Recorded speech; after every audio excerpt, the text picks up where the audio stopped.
The rain poured relentlessly, drumming a haunting melody on the windshield as Emily navigated her way through the desolate roads of rural America.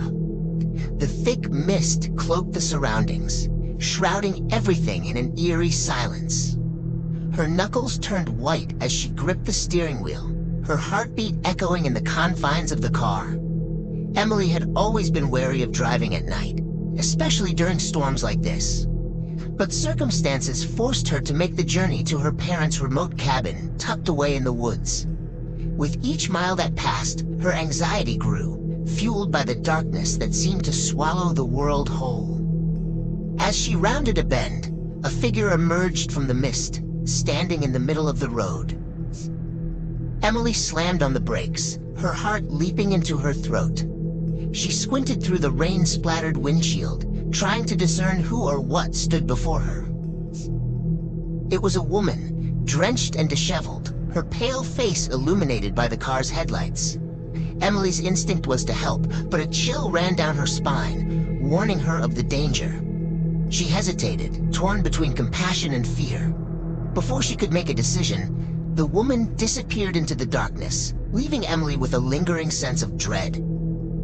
Shaken but determined to reach her destination, Emily continued her journey. But as she drove on, strange things began to happen. Shadows danced at the edge of her vision, and whispers filled the confines of the car, chilling her to the bone. She tried to shake off the feeling of unease, telling herself it was just her imagination running wild.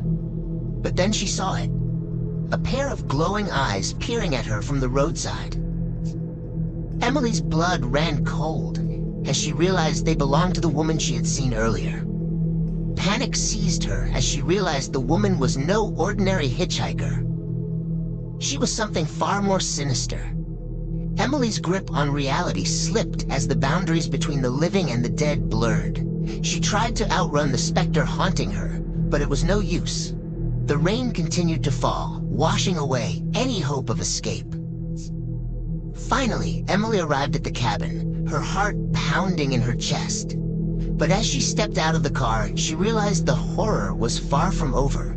The cabin stood silent and foreboding in the darkness, its windows like empty eyes staring into the abyss. With trembling hands, Emily reached for the door, praying for safety within. But as she crossed the threshold, she knew she was not alone. The spirit of the woman followed her, her presence lingering like a dark shadow in the corners of the room. And as the storm raged on outside, Emily knew that she would never truly escape the horrors of that rainy night drive.